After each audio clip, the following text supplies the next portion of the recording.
Hey guys, my name is Nika and I'm your host. Welcome back to the Prosta English podcast. This is a podcast created for language learners, and here we discuss various interesting and life related topics. For example, healthy living, happiness, friendship, business, traveling, self esteem, social media, and etc. And if you haven't listened to the previous episodes yet, follow this podcast to be able to do it later. But we are moving on to our today's topic for discussion, which is connected with pets.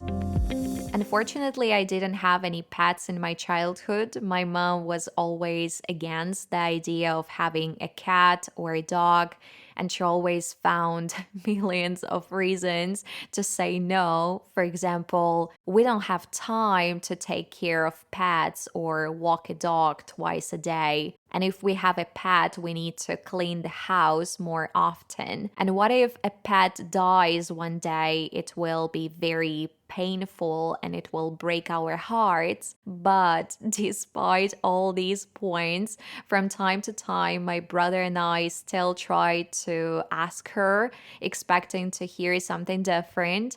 But our mom unfortunately didn't want to change her opinion at all. When I was 23, and at that time, my brother had just entered a university in the Czech Republic and left home, and we saw that our parents felt extremely sad because they had no kids at home anymore and they had no one to take care of.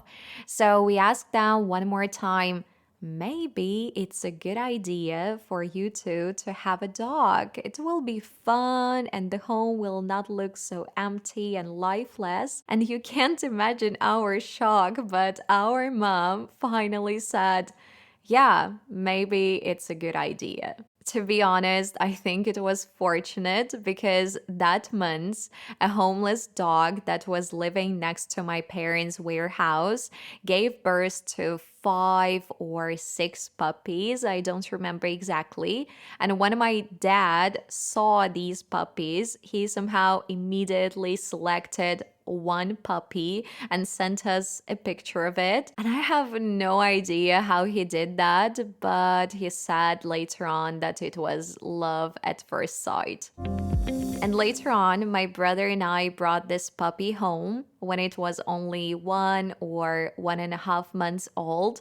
And I still remember this wonderful moment in details. I remember that my mom experienced mixed emotions because on the one hand, she was over the moon and she was thrilled to see this funny and cute puppy.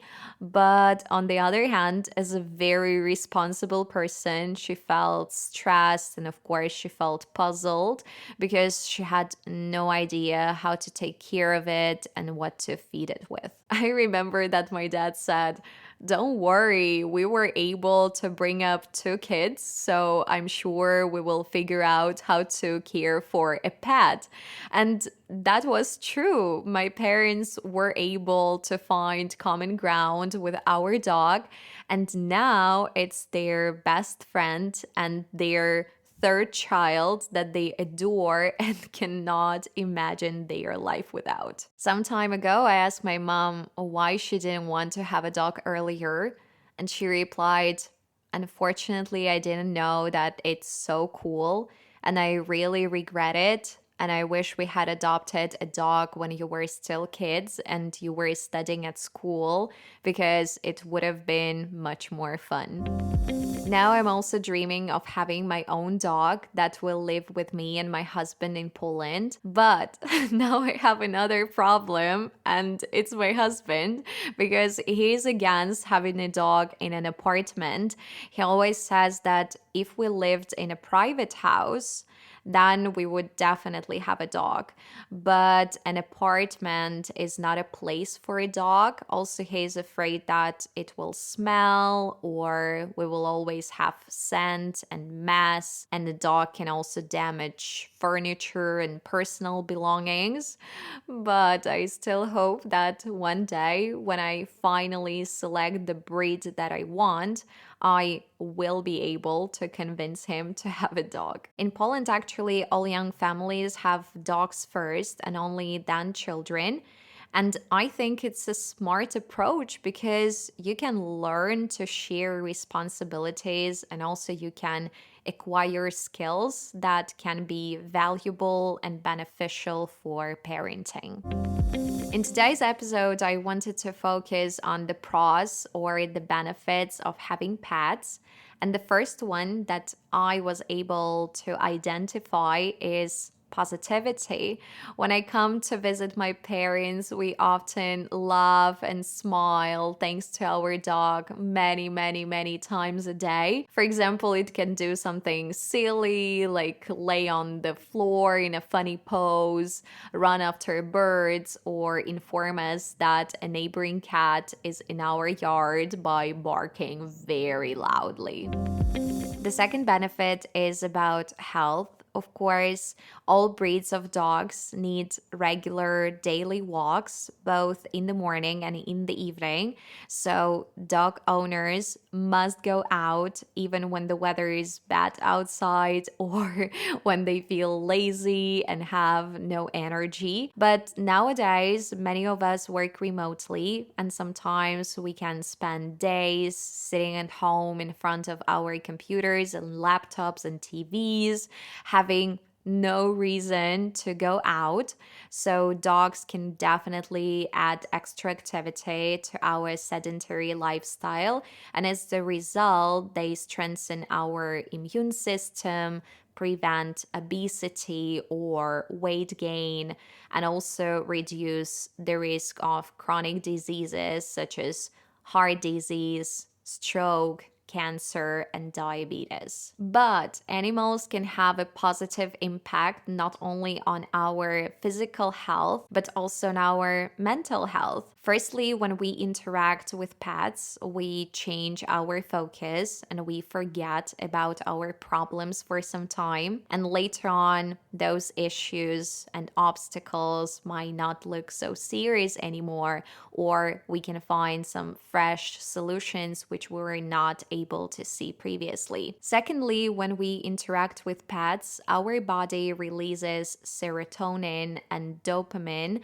and these chemical messengers help us reduce anxiety levels and stress levels. I remember that when one of my acquaintances had depression due to serious problems in her life, she said that her dog was the only reason why she was getting up in the morning and going outside, and that thanks to the dog, she felt needed and important, which helped her to get through a terrible period in her life. So I think animals can be the best doctors and the best psychologists.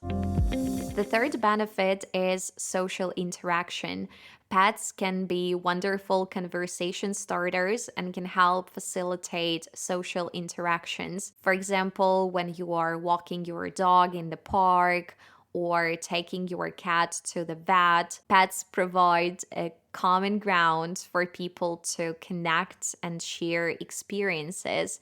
And this can be especially beneficial for individuals who struggle with social anxiety or have difficulty making new friends.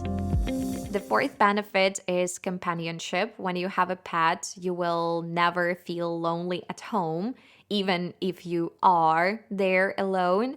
You can play or cuddle with your pet or share all your thoughts and feelings out loud, and pets will never reveal your secrets. And in addition to that, if you have a dog, you will always have a partner to go to the shop or to the park, and you don't need to wait for your family members or your friends because your pet partner is always ready to go out with you. Of course, before considering buying a pet, we must estimate the amount of free time that we have and also think about the expenses because pets require extra budget for food, treatments, toys, accessories, and trainings. But in most cases, it's definitely worth it because pets become our best friends, and real family members. That's it for today, guys. Thank you so much for staying with me. If you have any ideas or tricks on how I can convince my husband to have a dog, please send me a message on Instagram. And if in general you've enjoyed listening to this podcast, please send me a couple of lines. I always feel on cloud nine when I see your messages and get your feedback. Stay safe, stay healthy, and I'll talk to you next week. See you. Bye bye.